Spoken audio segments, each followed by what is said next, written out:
the design of planned attacks on buildings inside the U.S. and how operatives were directed to carry them out. That is valuable information for those of us who have the responsibility to protect the American people. He told us the operatives had been instructed to ensure that the explosives went off at a point that was high enough to prevent people trapped above from escaping. He gave us information that helped uncover Al-Qaeda cells' efforts to obtain biological weapons.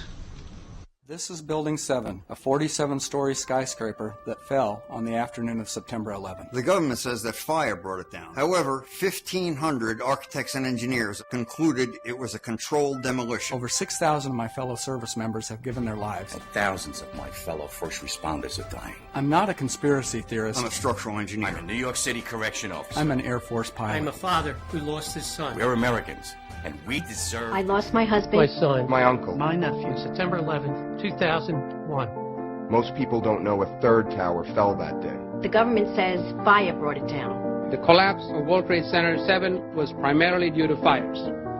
I, along with 1,400 other architects and engineers, have found the government's conclusion to be physically impossible. Impossible. We need the truth about what happened that day. Go to rememberbuilding7.org. Why it fell, why it matters, and what you can do.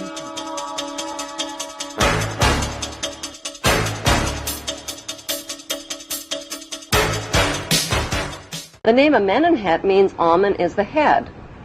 Besides Pharaoh Amenemhat and biblical Abraham living in the same place at the same time, is there any other evidence connecting biblical Abraham to Pharaoh Amenemhat I?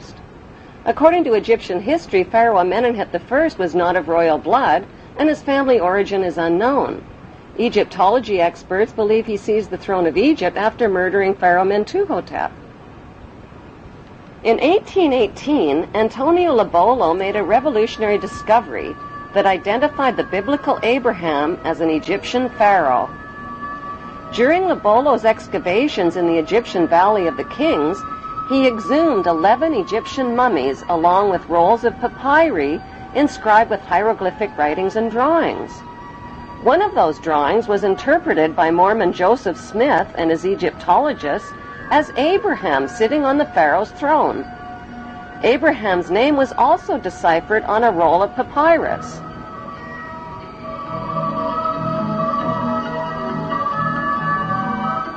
Joseph Smith published his controversial findings in the Book of Abraham in 1842 and was murdered 2 years later. Today, the only Egyptian pyramid tomb forbidden to the public is the tomb of Pharaoh Amenemhat I, who many researchers now believe is the biblical Abraham. Why have Egyptologists never found the remains of Pharaoh Amenemhat I or of biblical Abraham?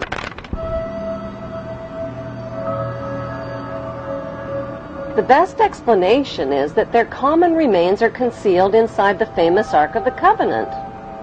The Hollywood movie Raiders of the Lost Ark was about the search for the lost Ark of the Covenant. According to the Bible story, the tablets of the Ten Commandments given to Moses by God were stored inside the ark.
Egyptian artifacts tell the true story about what's really inside the Ark of the Covenant.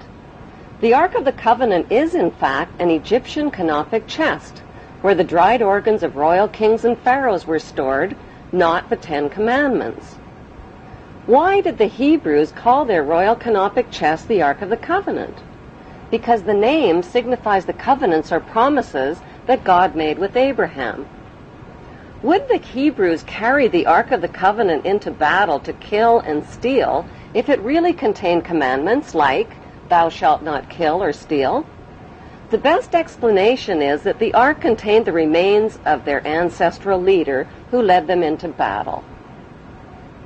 Biblical Hebrew rulers like King Solomon broke all of the commandments just like today's rulers who make and break laws and commandments to exploit the obedient masses. The evidence shows that the ancestral patriarch of the Hebrew Jews is Amenemhet I, and that his biblical name is Abraham. Since Pharaoh Amenemhet worshipped the god Amun, are Amun and the biblical God the same God? Michelangelo's Vatican painting of God depicts God as an angry, bearded white man. God's words, actions, and deeds in the Bible's Old Testament show God's extreme favoritism for the Hebrews generally and for Hebrew males in particular. By today's standards, that behavior is considered both racist and sexist. God admits to being a jealous God who approves of ritual human and animal sacrifice as proof that he is obeyed and worshipped above all other gods. He terrorizes, punishes, and kills the enemies of the Hebrews.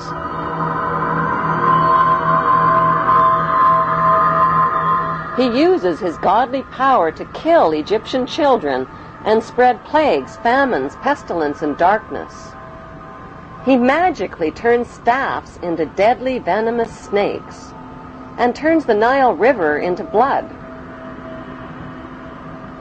Like the biblical God, the god Amun-Ra also turns the Nile River into blood in the Egyptian myth of Hathor.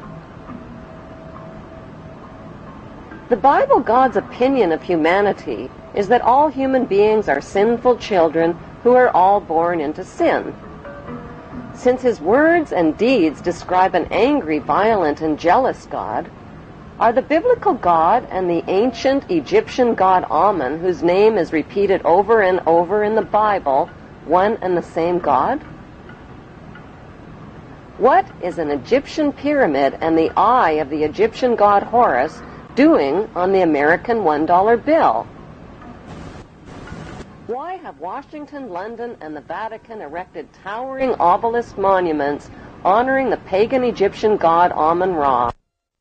In the next Bible episode, Abraham's son Isaac, who Abraham almost stabbed to death, grows up to father twin boys named Jacob and Esau. A murderous rivalry develops between the twins, and Jacob flees to a place known today as Bethel in Israel. He lays his head down to rest on a large, smooth stone and dreams of a stairway reaching to heaven like a ladder. The stairway in Jacob's dream describes the step pyramids built by Egyptian pharaohs like ladders reaching to heaven. The symbolic stone where the Hebrew Jacob laid his head thousands of years ago in Bethel is alternately called the Stone of Jacob, the Stone of Destiny, and the Stone of Scone. Today, the symbolic stone can be found underneath the British throne chair on top of the symbolic step pyramid where the Queen and other British monarchs have been crowned.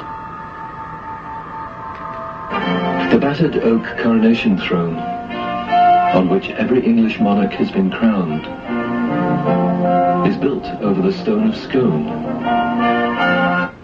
As the Bible story continues, God promises Jacob that a nation and a company of nations shall come from him, and kings will spring from him. Jacob marries 2 of his girl cousins and fathers 12 sons. As Jacob ages, Joseph becomes his favorite son, and Dan becomes his venomous son.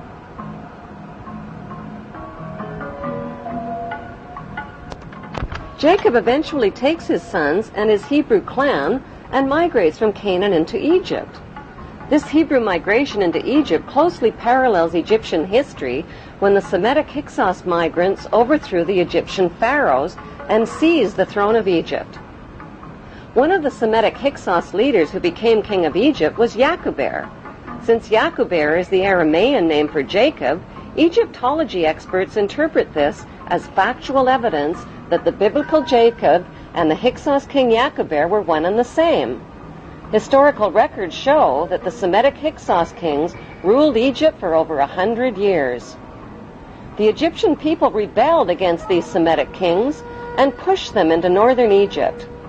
By 1500 BC, a peace agreement was reached between the Egyptians and the Semitic Hyksos, which allowed the Hyksos people to leave Egypt peaceably and move to Palestine and Jerusalem in the Egyptian-controlled land of Canaan. Their gradual and peaceful migration closely matches the Bible story of the Semitic Hebrew exodus from Egypt into Canaan in 1447 BC. According to the Bible story, when the Hebrews arrived in Canaan, they renamed it Israel and divided the land up into 12 tribal states, which they named after the sons of Jacob. Jacob's favorite son Joseph stayed behind in Egypt. Joseph hid his Hebrew identity by marrying an Egyptian wife and changing his name to the Egyptian name Zaphanath Paneah, which means he who can reveal secrets. According to the Bible, Joseph ruled Egypt as the Pharaoh's top vizier and bought up all the private land in Egypt from the starving people. Then he taxed them out of 1/5 of their income. Was Joseph the chief vizier of Pharaoh and Moses, who negotiated the peace agreement allowing the Semitic Hebrew Hyksos people to settle in the Egyptian-controlled land of Canaan?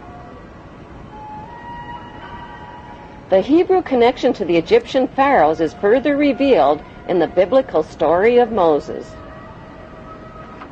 Many years ago, in a land called